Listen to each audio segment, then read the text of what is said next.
इस समय road show, ये जरा तस्वीरें भी दिखा दीजिए फुल फ्रेम। प्रधानमंत्री नरेंद्र मोदी, उनका रोड शो अभी चल रहा है। इसके पहले उन्होंने पूजा अर्चना की, वो भी हमने आपको दिखाया। उसके पहले शौर्य यात्रा में भी उन्होंने हिस्सा लिया। और अभी आप देख रहे हैं दोनों तरफ लोगों का हुजूम, बल्कि एक तरफ शायद लोगों को ये कहा गया है, दूसरी तरफ डिवाइडर के उस तरफ आपको इन तस्वीरों में नहीं दिखाई देगा। तो यहाँ इस तरफ रोड के इस हिस्से में आप देख रहे हैं प्रधानमंत्री नरेंद्र मोदी के बाईं तरफ आप देख रहे हैं बड़ी तादाद में लोगों का हुजूम, बल्कि कुछ तो ऐसा लग रहा है जैसे शायद वो किसी ऊंचे प्लेटफॉर्म पर खड़े हुए हैं या कुछ शायद कंधों पर भी सवार हैं। और वहां प्रधानमंत्री नरेंद्र मोदी का अभिवादन किया जा रहा है और उनका अभिवादन स्वीकार किया जा रहा है। ये तस्वीरें आप देख रहे हैं और अब कुछ देर बाद उनका उद्बोधन होने वाला है। और उस उद्बोधन में क्या क्या इस बार निकल कर आएगा, ये उत्सुकता हर किसी को है। आइए एक बार फिर से यहाँ की बातचीत पर वापस लौटते हैं।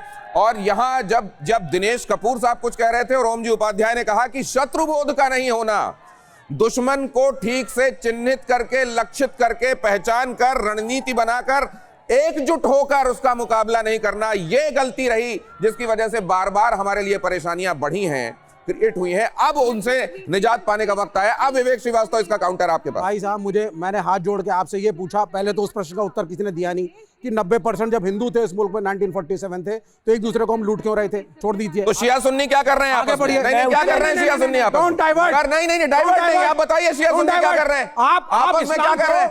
अहमदिया के साथ क्या कर रहे हैं? नहीं, अब फिर मैं जब बात करता हूं तो डाइवर्जन होता है। अब अपनी बात कहिए। अब आप सुनिए बात को। आपको किससे खतरा है सर? इसका जवाब आपका इतना स्तर गिर चुका है इस देश के नैरेटिव का कि आप अपने आप को सिर्फ आपका स्तर हमने देख लिया चाइना के मामले में। सर बोलने दीजिए सर प्लीज। नहीं, एक चीज और बता दूं। 10 सेकंड आप किसी रीजन की समस्या को कल्चरल प्रॉब्लम क्यों बताने में लगे हुए? एक मिनट सुनिए सर, आप हमारी समस्या क्या है? आप इसको व्यक्तिगत ना लें। नैरेटिव इस मुल्क का इतना गिर चुका है, आप सिर्फ अपना प्रतिद्वंदी, अपना स्टैंडर्ड, अपना कंपटीशन पाकिस्तान से करते हैं। आप America, Europe, Germany, Russia, China, उनके डिफेंस स्टैंडर्ड्स, कौन सी इकोनॉमी है आज आप? स्टैंडर्ड ऑफ लिविंग से आज आप कौन सी इकोनॉमी कोई लेना देना नहीं है। किस नंबर की इकोनॉमी है? नैरेटिव है इस देश का मुसलमान। अरे किस नंबर की इकोनॉमी है आप? इस देश का मुसलमान पड़ोस में अगर खतरा है तो क्या उस पर चर्चा नहीं होगी? सारे दूध के धुले हैं। जबरदस्ती की बातें कर रहे हैं। हिंदू रह जाएंगे, हिंदू राष्ट्र बनेगा तो पता नहीं क्या होने जा रहा है। और आप प्रोग्रेसिव नहीं है। अब नीचे ये हिंदू राष्ट्र है। बगैर इंटरप्ट किए अपनी जी आपके पास ये हिंदू राष्ट्र है। दिनेश कपूर जी अब जरा चुप रहिए जी। अब बीच में नहीं बोलेंगे ये व्यक्ति। आप बोलिए सर, बोलिए। हाँ, मैंने उनसे रिक्वेस्ट की। एक बड़ी साफ सी बात है कि ये बात मैं मानता हूं कि हिंदुस्तान की आदत, ये कमजोरी थी कि कश्मीर में 5 लाख हिंदुओं को निकाल दिया गया और पूरे भारत में उसका कोई रिएक्शन नहीं हुआ। बाकी जगह कुछ होता है, यहाँ पर पत्थरबाजी होते तो कहते हैं कि बांग्लादेश में मर रहे हैं, क्यों? क्योंकि हिंदुस्तान में यहाँ पर बाबरी मस्जिद गिराई गई थी। तो यहाँ पर नहीं होता। मैं मानता हूँ पिछले रक्षा मंत्री ने क्या कहा कि नहीं हमें वहां पर बनाने की जरूरत नहीं है। नेहरू जी तो कहते थे कि हमें पुलिस की और उसकी जरूरत नहीं है, आर्मी की जरूरत ही नहीं है, और ये कह रहे हैं कि हमें होनी चाहिए थी। यही तो हम कह रहे हैं। एक बार सर मैं आपको ये बता दूं, गुजरात के मुख्यमंत्री यहाँ प्रधानमंत्री का तिलक कर पगड़ी पहनाकर स्वागत करते हुए, उनका अभिनंदन करते हुए प्रभास पाटन की धरती पर गुजरात के मुख्यमंत्री, और वहां आप देख रहे हैं गुजराती में इसकी कमेंट्री भी की जा रही है। साथ में आपको डेप्यूटी चीफ मिनिस्टर हर्ष संघवी भी नजर आ रहे हैं। उनको